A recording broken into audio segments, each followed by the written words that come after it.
बिस्मिल्लाहिर्रहमानिर्रहीम। स्टूडेंट, आज हम review exercise number 2 question number 6 जो है वो इसको डिस्कस करेंगे। वो कहता है जस्ट सिंप्लीफाई कर दें।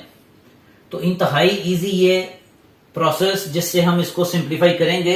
आपके ज़हन में ये फार्मूला होना चाहिए कि a का एक्सपोनेंट m हो और यहां n है, बेसिस सेम है तो इनके एक्सपोनेंट को हम माइनस उस सूरत में करेंगे जब ये फ्रैक्शन फॉर्म यानी डिवाइड हो रहे हो।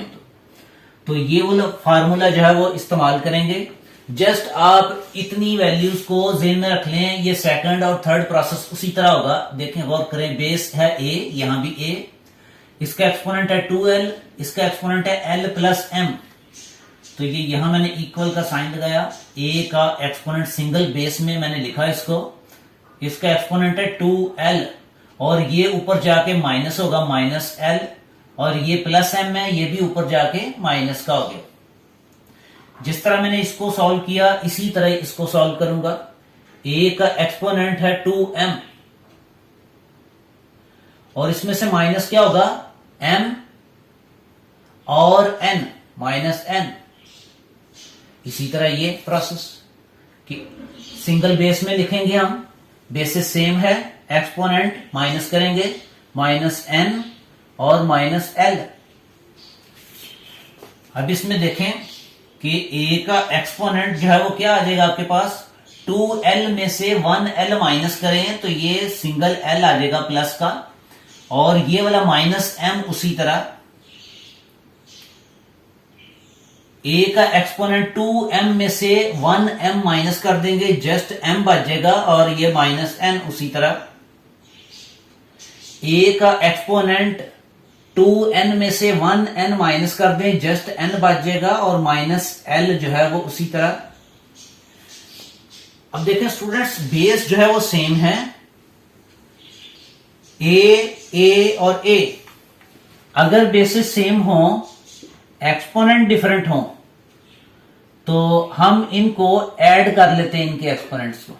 अगर 2 बेसिस हो या मोर देन 2 हो, जितनी मर्जी बेसिस हो वो सेम होनी चाहिए। तो सिंगल बेस में अगर आप इसको लिखेंगे तो इनके एक्सपोनेंट्स को ऐड करेंगे, l माइनस m, ये plus m minus n plus n और माइनस l। अब स्टूडेंट गौर करें कि ये जो प्लस l है ये माइनस l के साथ कैंसिल हो गया, ये माइनस m प्लस m के साथ कैंसिल हो गया, माइनस n प्लस n जो है वो कैंसिल।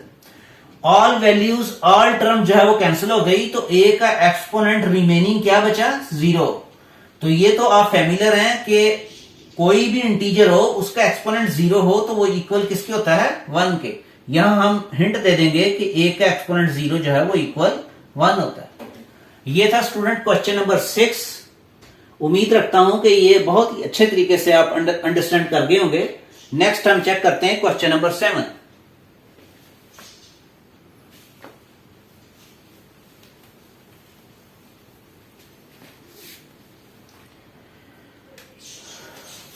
क्वेश्चन नंबर 7 है, ये भी इंतहाई इजी। a का एक्सपोनेंट l ओवर a का एक्सपोनेंट m, रेडिकल साइन है ऊपर, और रेडिकल का जो ऑर्डर है वो 3 है। मल्टीप्लाई करेंगे हम a का एक्सपोनेंट m ओवर a का एक्सपोनेंट n, और रेडिकल साइन इसका ऑर्डर जो है वो 3 है।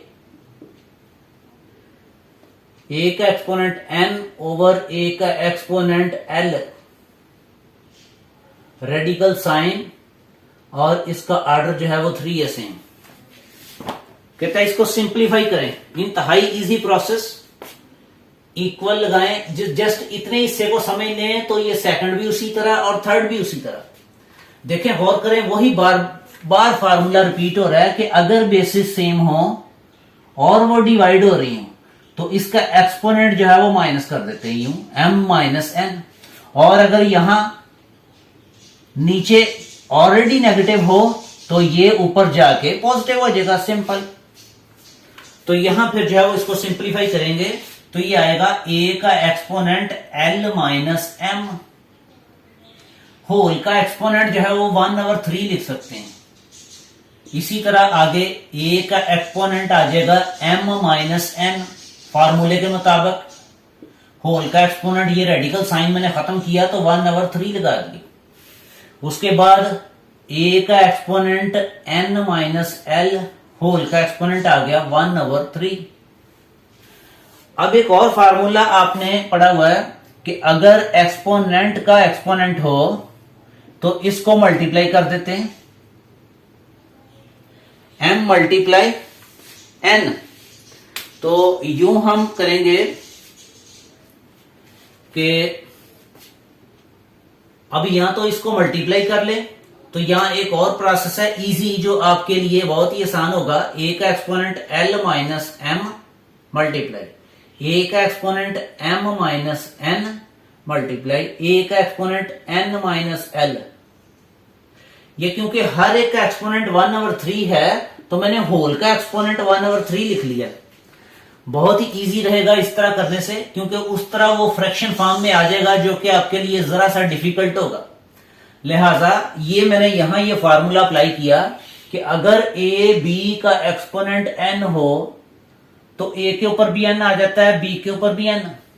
तो अगर ये टू वैल्यूज के ऊपर सेम एक्सपोनेंट है तो होल का एक्सपोनेंट भी लिख सकते हैं। तो इसी तरह हर एक के ऊपर एक्सपोनेंट क्योंकि सेम था, मैंने होल का एक्सपोनेंट लिख लिया अकॉर्डिंग टू दिस, ये फार्मूले के मुताबिक। अब देखें कि बेसिस सेम है तो इनके एक्सपोनेंट को ऐड कर लेंगे स्टूडेंट्स। ये आएगा l minus m plus m, ये minus n plus n minus l, और होल का एक्सपोनेंट जो है वो 1/3।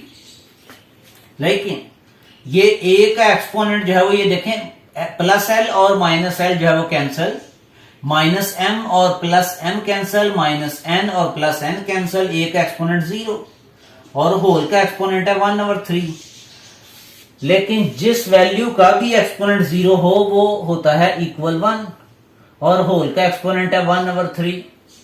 इस स्टेप के बाद ये फिर देखें इक्वल, मैंने आपको बताया हुआ है 1 का एक्सपोनेंट एनीथिंग कुछ भी हो वो इक्वल किसके होता है 1 के।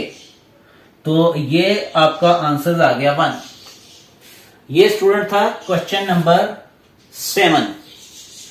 उम्मीद रखता हूं ये आपको जो है वो समझ आ गया होगा। Thank you, Allah Hafiz.